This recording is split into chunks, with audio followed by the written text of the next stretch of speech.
নামে number one হলেও কাজের বেলায় জিরো শাকিব খানের ঢাকা ক্যাপিটালস। এবার রংপুর রাইডার্সের কাছে সহজ ম্যাচ হেরে টেবিলের নিচের সারিতেই পড়ে রইল ফ্র্যাঞ্চাইজিটি। বল হাতে তাসকিন ইমাদরা কাজ সহজ করে দিলেও মিডল অর্ডারের ব্যর্থতায় হারতে হলো রাজধানীবাসীর প্রতিনিধিদের।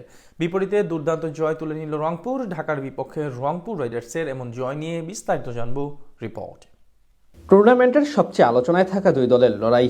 আসলে এখন অবধি 3 ম্যাচে 2টি জিতে 3 নম্বরে থাকা রংপুর রাইডার্সের বিপক্ষে আজ মাঠে নামে 5 নম্বরে থাকা ঢাকা ক্যাপিটালস। সিলেট আন্তর্জাতিক ক্রিকেট স্টেডিয়ামে এদিন টস জিতে আগে বল করার সিদ্ধান্ত নেয় ঢাকা। বিপরীতে প্রথমে ব্যাট করতে নেমে শুরুটা ভালোই করেছিলেন কাইল মায়ার্স। প্রথম ওভারে 2 বাউন্ডারির সাহায্যে আনেন 9 রান, তবে বেশিক্ষণ টিকতে পারেননি এই ব্যাটার। তৃতীয় ওভারে মোহাম্মদ সাইফুদ্দিনের গোট লেন্থে পিচ করা ডেলিভারি উইকেটের পেছনে ক্যাচ দিয়ে বিদায় নেন তিনি। গত ম্যাচের মতো আজও ব্যর্থ লিটন কুমার দাস। ষষ্ঠ ওভারে বোলিংয়ে এসে জোড়া আঘাত হানেন জিয়াউর রহমান। তার প্রথম বলে ইমাদ ওয়াসিমের হাতে ক্যাচ দিয়ে বিদায় নেন মাত্র 6 রান করা লিটন দাস। পরের বলে তাওহিদ হৃদয়ে ফিরে যান রানের খাতা খোলার আগে। পাওয়ার প্লেতে 2 উইকেট হারিয়ে মাত্র 32 রান তোলে রংপুর।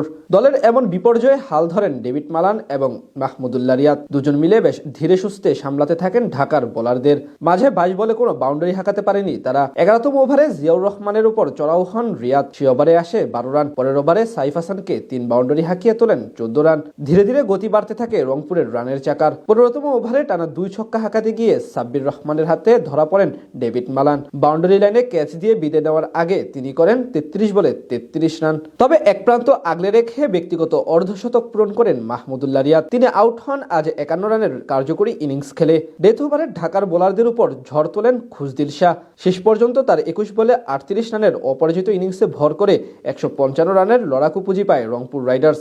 জবাব দিতে নেমে আজ ঢাকার হয়ে ওপেন করতে আসেন আফগান তারকা রহমানুল্লাহ গুরবাজ এবং আব্দুলাল মামুন।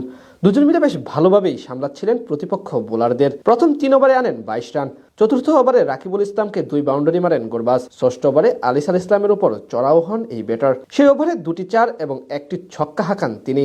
পাওয়ার প্লেতে বিনা উইকেটে 53 রান তোলে ঢাকা ক্যাপিটালস। এরপর আর বেশিক্ষণ টিকতে পারেনি তারা। সপ্তম ওভারে 22 বলে 31 রান করে বিদায় নেন রহমানুল্লাহ গুরবাজ। সঙ্গী হারানোর পরের ওভারে মামুনও বিদায় নেন খুশদিল শাহর শিকার বনে। এরপর দলের হাল ধরেন সাইফ হাসান এবং অধিনায়ক মোহাম্মদ মিথুন। শেষ 10 ওভারে তাদের দরকার ছিল 81 রান। সেখান থেকে দলের হাল ধরেন অধিনায়ক মিথুন আলী এবং সাইফ হাসান। এক প্রান্ত থেকে মিথুন কিছুটা চালিয়ে খেললেও সাইফ ছিলেন বেশ ধীরগতির। দুজনের কল্যাণে ম্যাচে টিকে থাকে ঢাকা ক্যাপিটালস। 16তম ওভারে আলিসাল ইসলামের শিকার বনে 14 রান করে ফিরে যান সাইফ। তবে তাণ্ডব অব্যাহত রেখে অর্ধশতক তুলে নেন মিথুন। মাঝে 10 বলে 11 রান করে আউট হন অলরাউন্ডার শামীম হোসেন পাটোয়ারি। এরপরই জমে ওঠে ম্যাচ। সেখান থেকে সাব্বির রহমান আশা জাগালেও শেষ ওভারে মোস্তাফিজুর রহমানের বাধা টপকাতে পারেনি তারা। অর্থাৎ জয় পেয়ে যায় রংপুর রাইডার্স।